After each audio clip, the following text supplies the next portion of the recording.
ketiga. Yang pertama adalah bidat, ajaran sesat, ebionisme.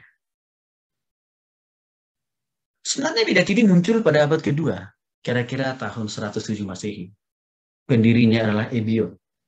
Maka dia pakai ajarannya itu ebionisme. Yang mereka kemukakan itu adalah keselamatan. Dia perlu dengan melakukan hukum Taurat. Nah, balik-balik lagi. Balik lagi Bapak Ibu ya. Semua orang harus disunat. Dan ada tambah sedikit modifikasi supaya lebih keren dibanding ajaran sesat yang terdahulu. Baptis. Ya. Kalau kita lihat, jadi kalau masih ingat Bapak Ibu kan saya katakan salah satu ciri ajaran sesat mengemukakan penafsiran baru ya. Dan saya kasih contohnya adalah mempertentangkan ya atau mengharamkan ya menolak salah satu baptisan dan hanya menganggap hanya baptisan yang satu yang benar. Contoh konkretnya adalah perdebatan baptisan salam dan perci. Sebenarnya itu diprakarsai dari pemahaman ebionisme ini. Maka saya bilang tadi hati-hati di zaman ini muncul tafsiran baru itu tentang masalah penghakiman dari baptisan perci ke penganut baptisan selam. Ya, juga sebaliknya penghakiman dari penganut baptisan selam terhadap penganut baptisan perci. Itu sebenarnya mengingatkan kita terhadap konsep ajaran sesat dari ebionisme. Makanya muncul kan dalam tafsiran baru hari ini. Kalau kau tidak dibaptis selam, tidak masuk surga. Aduh, di mana itu dari kita? Kalau kau tidak dibaptis perci, tidak masuk surga. Di mana itu dari kita? Baptis itu kan tanda proklamasi kok. Bukan kunci orang masuk surga. Tanda, simbol kan? Jadi saya tidak sadar mereka itu hanya penganut ajaran ebionisme sebenarnya. Menolak kelahiran Yesus melalui kandungan Maria. Padahal dalam Matius pasal 1 ayat 18 sampai 25 jelas keempat Injil. Ya. Matius, Markus, Lukas, Yohanes dan seterusnya ya, menjelaskan dengan detail bagaimana proses Yesus itu ada dalam rahim Maria dan bagaimana Yesus itu keluar dari rahim Maria. Jelas itu. Tapi mereka menolak. Maka langkah kita yang bisa kita lakukan, kita pakai Matius pasal 1 ayat 18 sampai 25. Ini pernah juga. 2-3 tahun lalu ada orang mengatakan,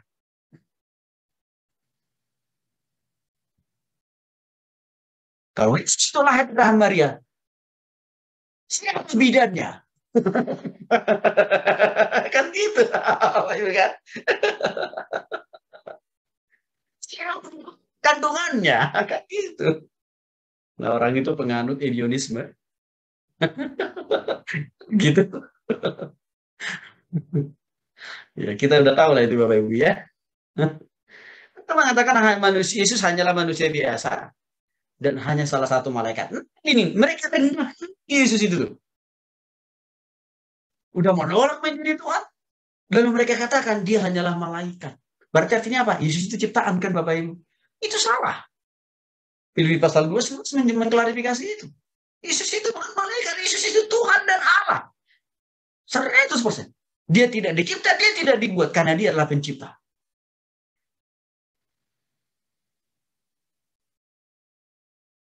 Berpandangan orang Kristen yang sedang mengalami penganiayaan, boleh murtad. Kalian Bapak Ibu. Aduh. Ini Bapak Ibu. Di masa pandemi dengan Omikron yang ada hari ini. Pengaruh ajaran ebionisme ini. Silahkan murtad sebanyak-banyaknya. Karena kenapa? Kalian sedang menderita. Daripada hidup terus dengan penderitaan, murtad saja. Karena bagi mereka, penganiayaan, kesulitan, penderitaan, kesukaran, keterbatasan, finansial, ekonomi, dan sebagainya, itu bagian daripada bahwa Allah tidak hadir lagi, tidak lagi berkuasa atas bumi dan segala isinya. Maka mereka dorong orang, silakan murtad. Bapak Ibu, apakah ini terjadi dalam kehidupan kekristenan kita? Oh iya, terjadi Kak. Terjadi kok ini. Sehingga ada sebagian besar orang yang beragama Kristen Karena kesulitan ekonomi dalam usaha pekerjaannya, dalam rumah tangganya, murtad. Dan itu bagian dari ajaran sesat ebionisme.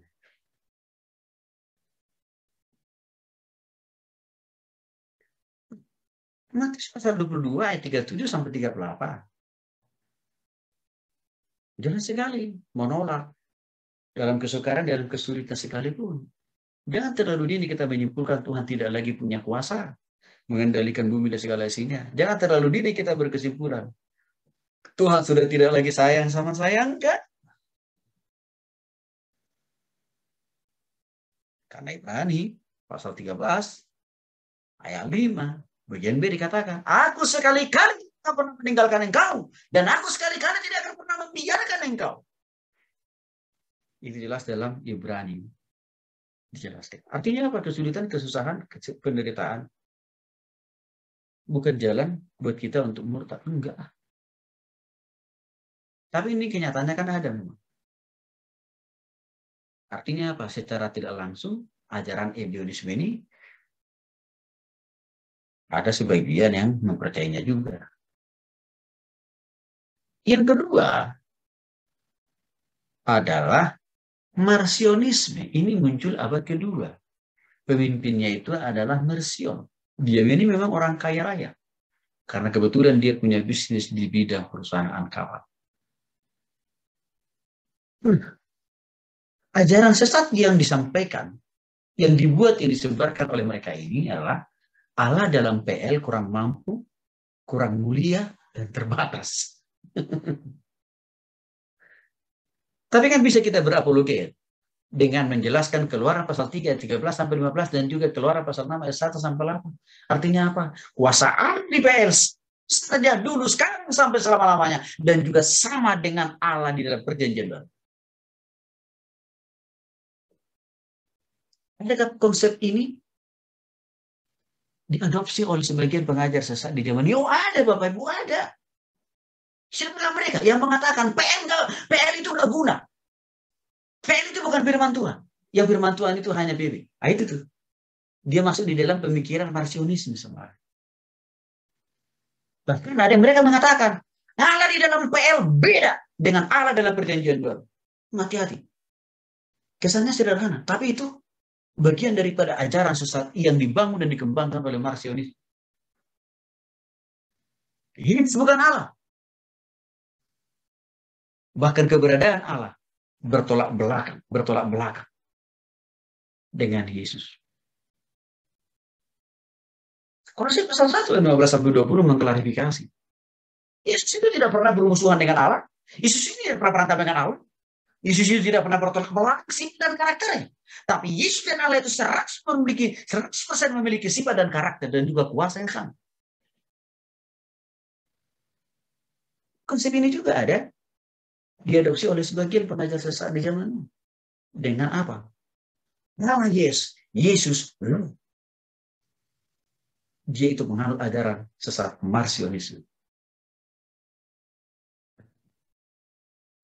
Kita katakan perjanjian baru dengan perjanjian lama itu saling bertentangan. Kita ambil contoh disampaikan, ditanyakan tadi. Misalkan di PN berdua, di BB boleh bertentangan. Padahal karena dia tidak paham korelasi yang kuat antara PL dan PB. Dia tidak memahami komprehensivitas dari PL dan PB. Tidak ada yang bertentangan di PL dan PB. Bahkan Yesus mengatakan, perjanjian baru mencatat, aku datang bukan untuk menghanguskan perjanjian lama atau kita para nabi dan dikatakan Yesus itu. Pemahaman Marcionisme ini ada juga diadopsi sebagian pengajar-pengajar sesat hari-hari. Mereka itu yang menolak perjanjian lama dan hanya menerima PB atau mempertentangkan antara PL dan PB. Nah, ini kan prinsip ini kan secara tidak langsung masuk loh ke dalam pikiran orang per orang, para pengajar sesat itu. Jadi hati-hati juga kita. Kalau orang khotbah, jangan langsung iya dan amin. Dikritisi dulu nih. Arah pembicaranya dia kemana ya?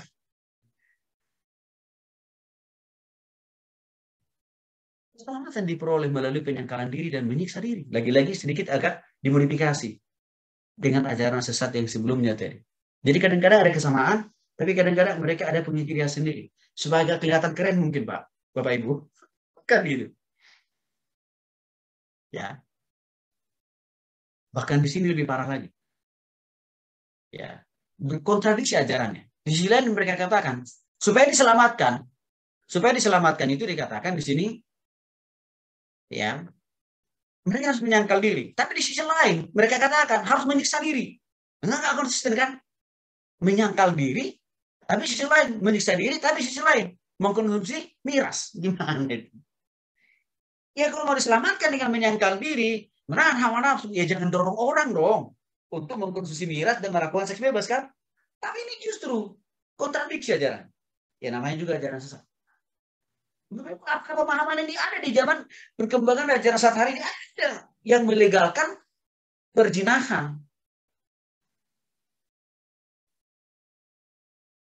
dengan begitu luar biasa. Yang melegalkan seks di luar nikah kan itu terjadi. Itu yang diadopsi oleh sebagian pengajar sesat di masa ini. Salah satunya kita sudah singgung tadi. Children of God. Atau singkat dengan COG.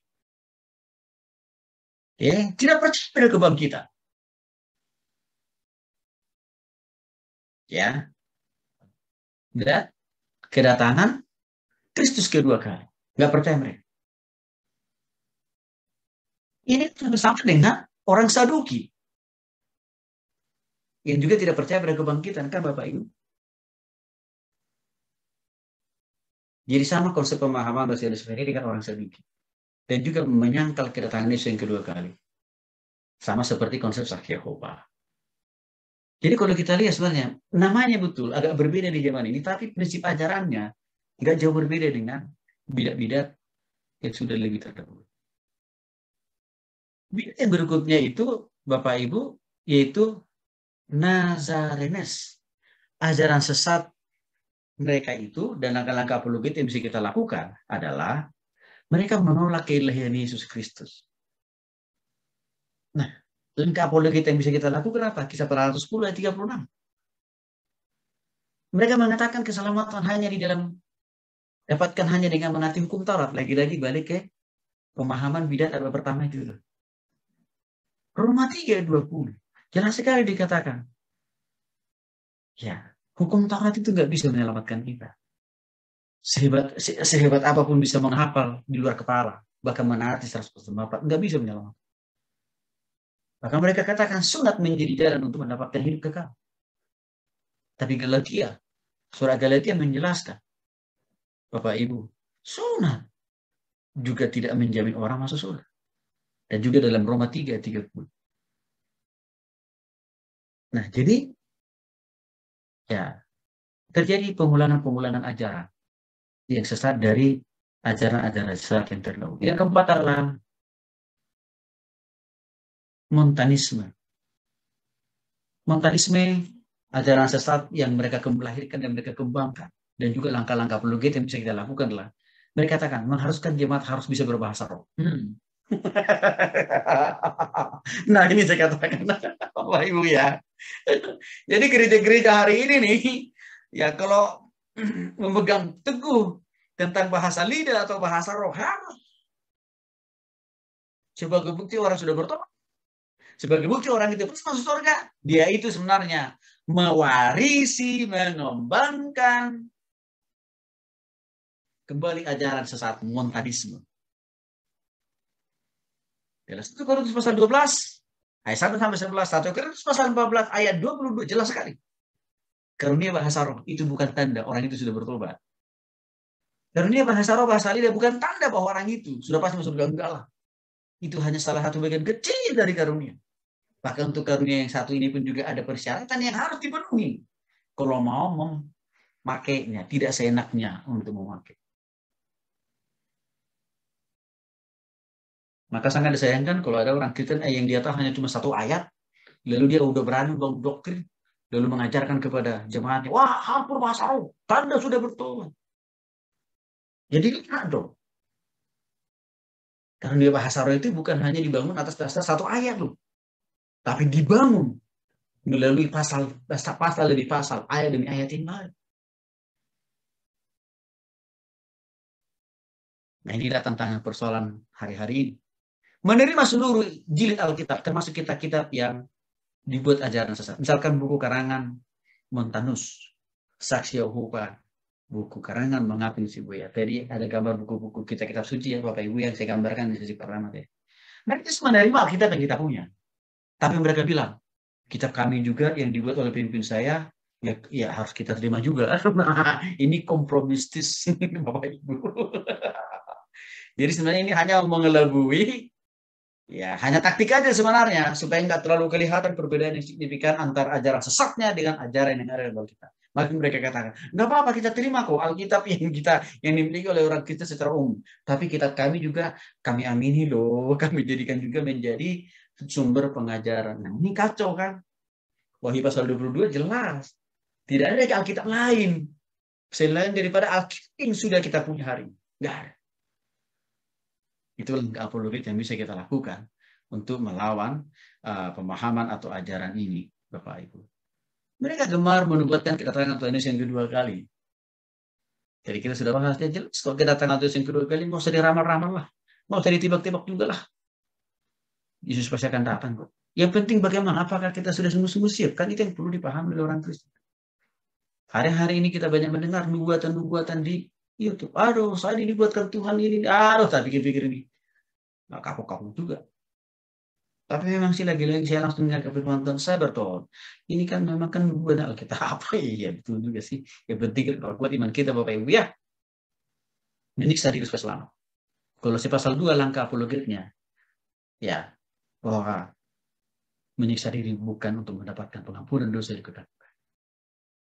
Biasanya kelompok ini meremehkan jabatan-jabatan dalam gereja. Contohnya misalkan, mereka menganggap tidak perlu ada pastor lah, tidak perlu ada pendeta lah, tidak perlu ada diaken lah, tidak perlu ada majelis lah. Apalagi pendatua atau simpuh, itu nggak ada kata mereka. Saya pernah beberapa kali bertemu dengan pengikut ajaran ini, Bapak Ibu. Dia masih mahasiswa. Lalu dia dengan gagahnya dia bersaksi. Dia bilang begini, dengan anugerah dan pertolongan Tuhan, minggu lalu saya membaptis anak-anak rohan saya. Saya kaget juga tuh. Padahal di mahasiswanya, dia kuliah di kampus umum. Saya nggak usah sebut nama kampus. Saya baru memutus anak murid saya. Bapak Ibu, saudara teman-teman masih tahu berapa orang? 5 orang saya baptis dengan tangan saya sendiri. Aduh, waktu saya dengar itu, lalu saya panggil, saya bicara, Bapak, dari mana dasar Alkitab pemahaman kamu bahwa kamu bisa membaptis orang? Siapa memberikan itu? Siapa memberikan otoritas itu bagimu? Coba buktikan mana ayatnya. Dia hanya katakan, pembimbing rohani saya, Pak Tony, yang mengatakan saya berani membaptis orang yang saya injili dan saya berikan. Saya bilang kau sesat. Pemimpin rohanimu sesat. Yesus saja. Notabene Tuhan. Dia harus datang. Ya, ke sungai Yordan supaya dibaptis oleh Yohanes. Artinya, Yesus sebagai Tuhan saja. Dia tidak langsung dengan seenaknya mempergunakan ketuhanannya untuk membaptis dirinya sendiri. Tapi dengan kerendahan hatinya, dia mau memberikan dirinya dibaptis oleh Yohanes. Maka saya bilang, berarti engkau lebih hebat dari Tuhan Yesus. Dan kamu harus bertobat. Ajaran ini berkembang loh hari-hari ini Bapak. Mereka saya lihat memang salah satu mereka protes terhadap pendeta, pastor, diaken, majelis yang menurut mereka terjadi penurunan kualitas rohani dari para pastor, pendeta, diaken, majelis, pendatua, simtua hari-hari ini sebagian. Itu mereka kritik. Maka mereka, ya, cara mengkritiknya kebablasan.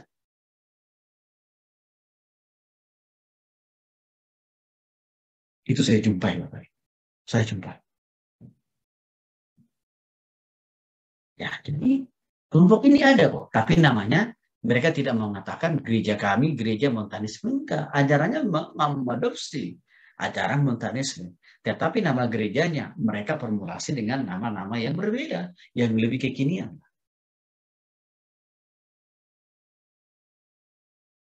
Itu terjadi. Padahal kan sebenarnya di dalam 1 Korintus ayat 12, ayat 1 Korintus pasal 12 ayat 28. Efesus pasal 4 ayat 11. Jelas sekali kok.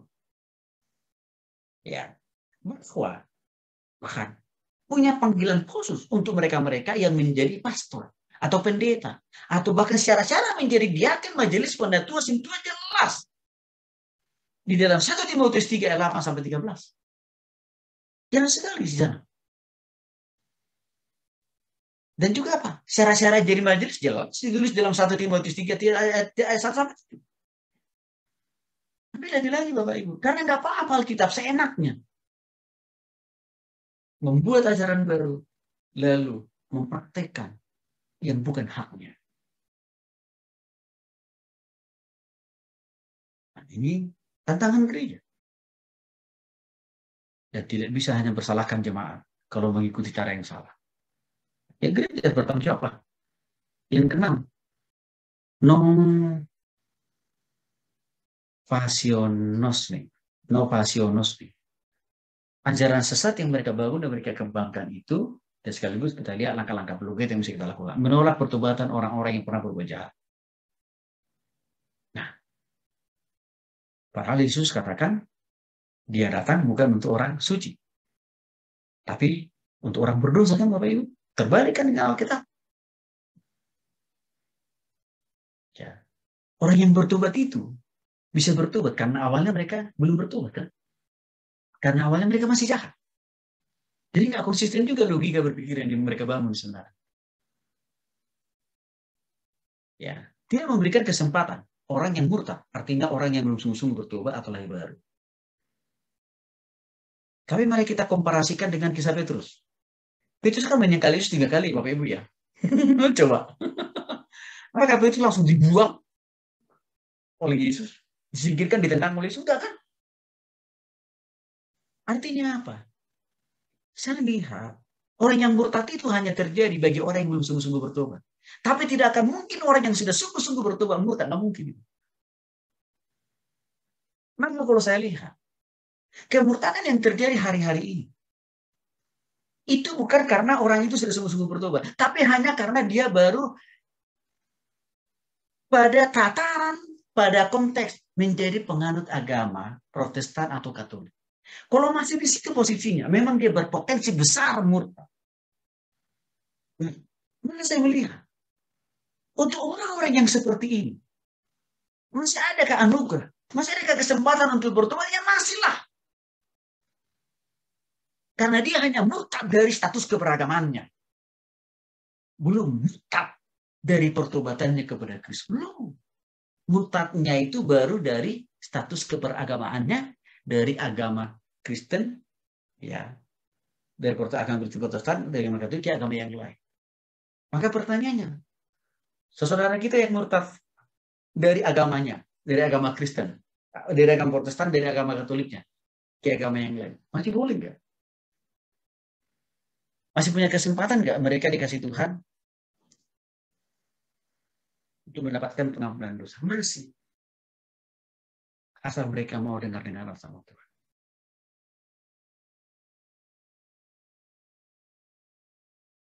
Ada yang bertanya ke saya. Ada satu nama koruptor yang baru keluar dari LP. Untuk Bang. Dia dulu mantan politisi sebuah partai. Dan mantan Putri Indonesia. Ada yang bertanya. Menurut Pak Tony gimana kira-kira? Dia ini masih punya kesempatan untuk bertobat datang kepada Yesus. Masih. Karena bagi saya dia itu bermurtad dari status keberagamannya. Belum murtad dari Tuhan Yesus.